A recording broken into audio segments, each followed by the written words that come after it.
Hello dear students, this is the fourth chapter of civics, the key elements of a democratic government means लोकतांत्रिक सरकार के मुख्य तत्व.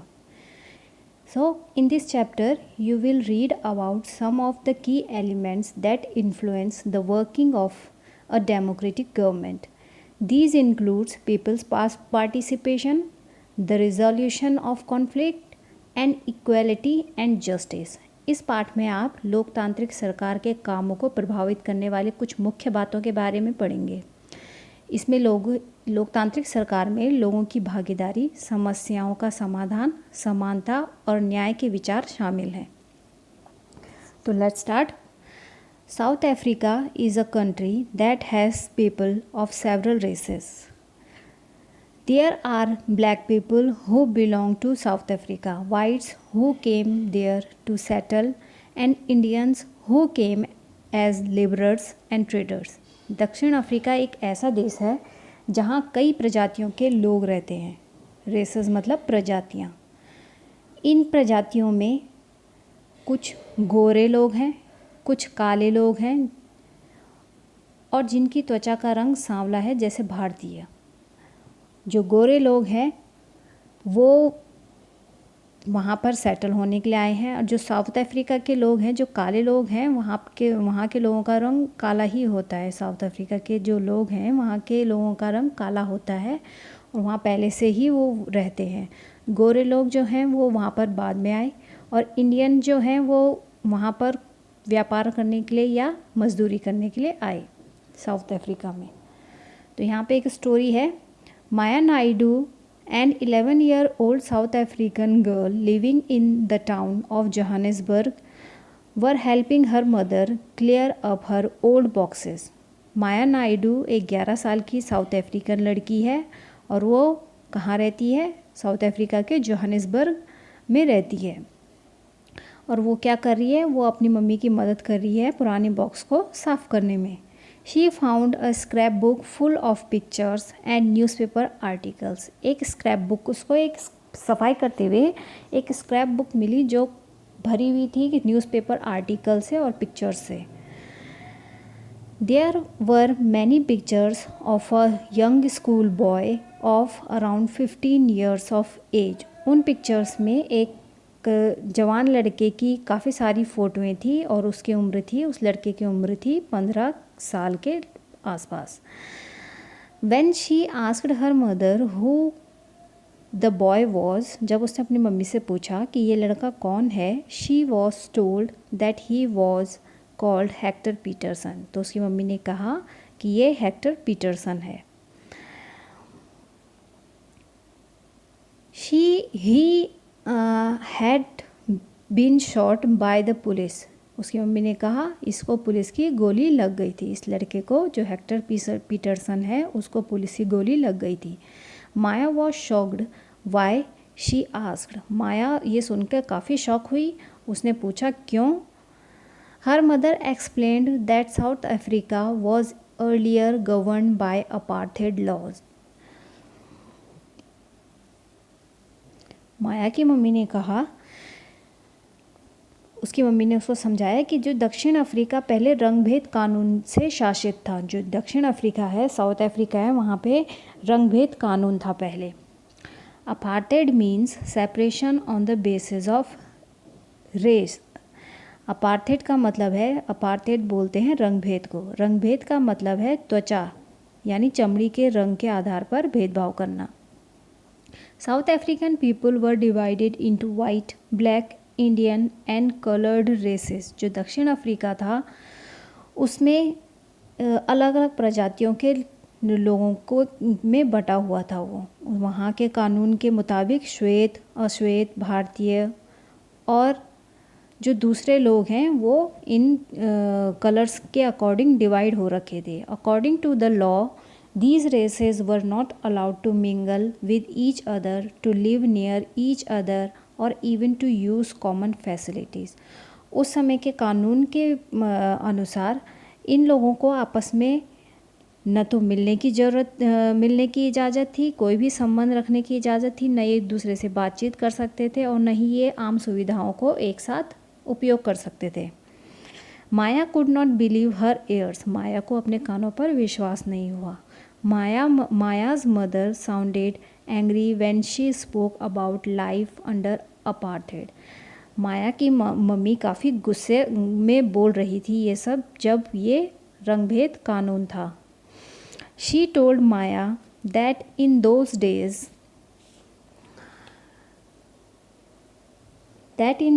days hospitals were separate and so were ambulances.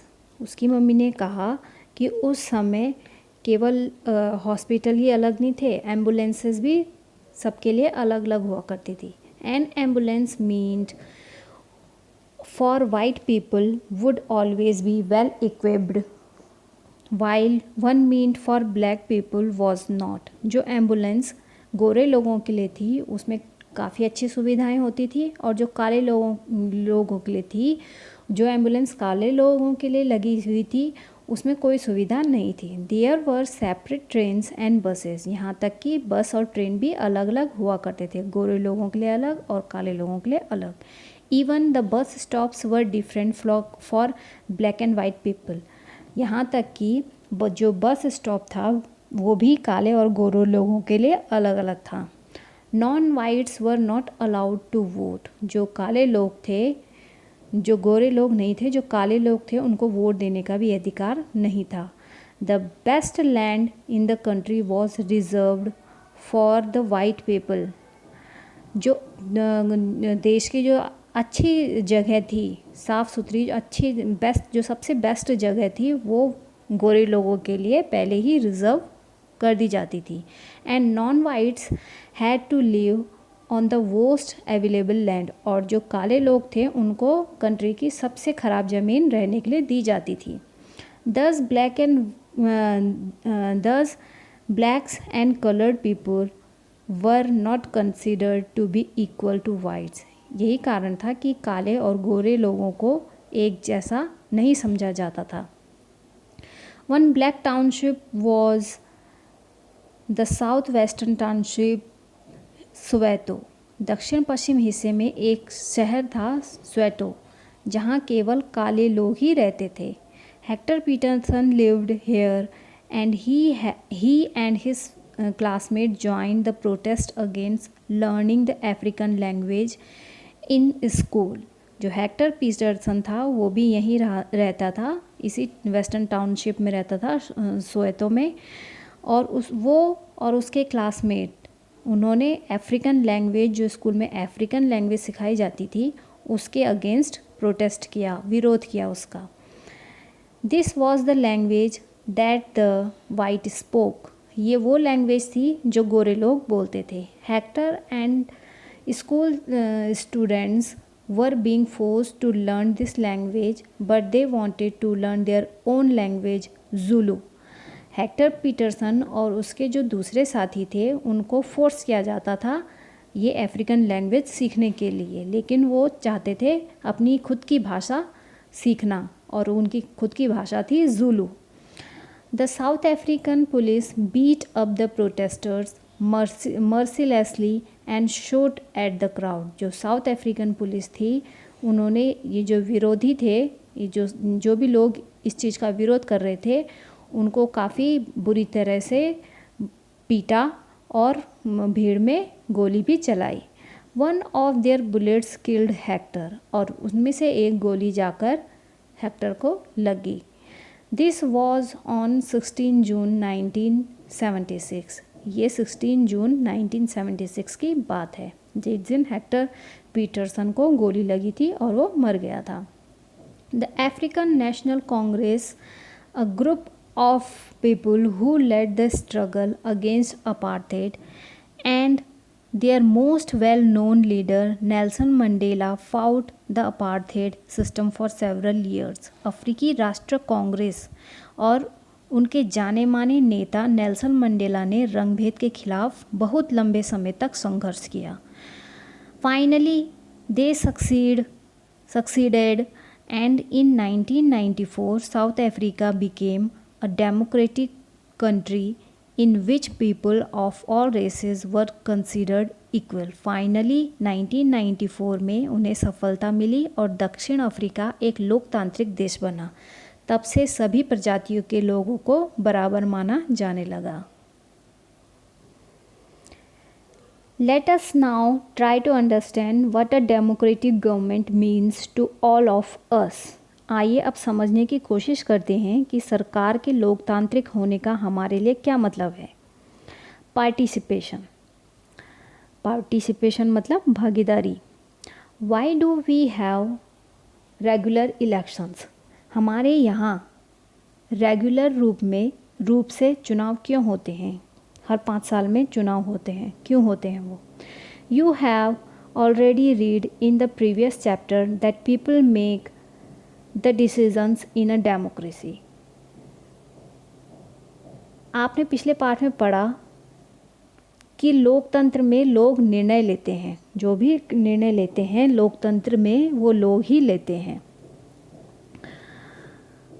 Through voting in elections, people elect leaders to represent them. चुनाव में vote देकर वो लोग अपने प्रतिनिधि चुनते हैं। These representatives take decisions on behalf of the people. ये जो प्रतिनिधि होते हैं यही लोगों की तरफ से निर्णय लेते हैं। In doing so, it is assumed that they will keep in mind the voices and the interest of the people. यह मानकर चला जाता है कि जो प्रतिनिधि होता है, रिप्रेजेंटेटिव होता है, वो निर्णय लेते वक्त लोगों की ज़रूरतों और मांगों को ध्यान में रखेंगे। All governments are elected for fixed periods. सभी सरकारों को एक निश्चित समय के लिए, एक निश्चित टाइम के लिए चुना जाता है। In India this period is 5 years. Bharat में ये जो टाइम है ये 5 साल का होता है। 5 साल के लिए एक सरकार रहती है, उसके बाद दोबारा इलेक्शन होते हैं। Once elected government can stay in power only for that period. If they want to continue to be in power then they have to be re elected by the people. एक बार चुने जाने के बाद सरकार 5 साल तक सत्ता में रहती है। सरकार का फिर से सत्ता में बने रहना तभी संभव है जब लोग उसे बार बार चुने। This is a moment when people can sense their power in a democracy. चुनाव का यह समय लोगों के लिए वह टाइम है जब वो लोकतंत्र में अपनी ताकत को महसूस करते हैं। In this way, the power of the government gets limited by regular election. इस तरह से जो रेगुलर इलेक्शन होने से लोगों का सरकार पर कंट्रोल बना रहता है। Other ways of participating. भागीदारी के दूसरे तरीके। Elections are usually held once in 5 years. चुनाव 5 वर्ष में एक बार होते हैं। Besides voting, there are other ways of participating in the process of government. Vote देने के अलावा लोकतांत्रिक सरकार के निर्णयों जो भी फैसले होते हैं और नीतियों में लोगों के भाग लेने के और भी कई तरीके हैं। People participate by taking an interest in the working of the government and by criticizing it when required. लोग सरकार के कार्यों में रुचि लेकर और उसकी आलोचना करके भी अपनी भागीदारी निभाते हैं। In August 2005, when a particular government increased the money people had to pay for electricity, people expressed their disapproval very sharply. अगस्त 2005 में जब एक खास सरकार ने बिजली का किराया बढ़ा दिया था तो लोगों ने अपना विरोध बहुत तीखे रूप में व्यक्त किया था। जब 2005 में जब एक गवर्नमेंट ने बिजली का बिल जो भी था वो भी बढ़ा दिया था तो लोगों ने उसका बहुत अच्छे से विरोध किया। जब बिजली का बिल बढ़ के आया तो लोगों ने उसका काफ़ी विरोध किया. They took out rallies and also organized a signature campaign. लोगों ने जुलूस निकाले और हस्ताक्षर अभियान चलाए. The government tried to explain and defend its decision but finally listened to the people's opinion and withdrew the increase. सरकार ने अपने निर्णय जो भी फैसला लिया था उसके बचाव में तर्क दिए, लोगों को समझाने की कोशिश की, लेकिन लास्ट में गवर्नमेंट को लोगों की मांग माननी पड़ी और बिजली के बढ़ाए गए दामों को घटाना पड़ा. The government had to change its decision because it is responsible to the people. सरकार को अपना फैसला बदलना पड़ा क्योंकि वो जो गवर्नमेंट है वो आम जनता के प्रति जिम्मेदार है. There are many ways in which people express their views and make governments understand what action they should take. These include dharnas, rallies, strikes, signature campaigns, etc. ऐसे कई तरीके हैं जिनके द्वारा लोग अपनी राय व्यक्त करते हैं और सरकार को यह समझा सकते हैं कि उसे क्या कार्रवाई करनी चाहिए. इन तरीकों में धरने, जुलूस, हड़ताल, हस्ताक्षर अभियान आदि शामिल हैं. The things that are unfair and unjust are also brought forward. इसके ज़रिए जो बातें गलत हैं और न्याय संगत नहीं हैं उन्हें सामने लाया जाता है. इन तरीकों से newspaper, magazines and TV also play a role in discussing government issues and responsibilities. अखबार, पत्रिकाएँ और टेलीविज़न भी जनता से जुड़े मुद्दों और सरकार की जिम्मेदारियों पर चर्चा करने में बहुत महत्वपूर्ण भूमिका निभाते हैं. While it is true that a democracy allows people to participate, it is also true that not all sections of people are actually able to do so. जहाँ यह सच है कि लोकतंत्र में लोगों को भागीदारी करने का मौका देता है, वहीं यह भी सच है कि सभी वर्ग के लोगों को यह मौका नहीं मिल पाता है. Another way for people to participate is by organizing themselves into social movements that seek to challenge the government and its functioning. लोगों के लिए भागीदारी का एक दूसरा तरीका यह है कि वे लोग आंदोलन करें जो सरकार और उसके काम करने के तौर तरीकों को चुनौती दें. Members of the minority community, Dalits, Adivasis, women and others are often able to participate in this manner.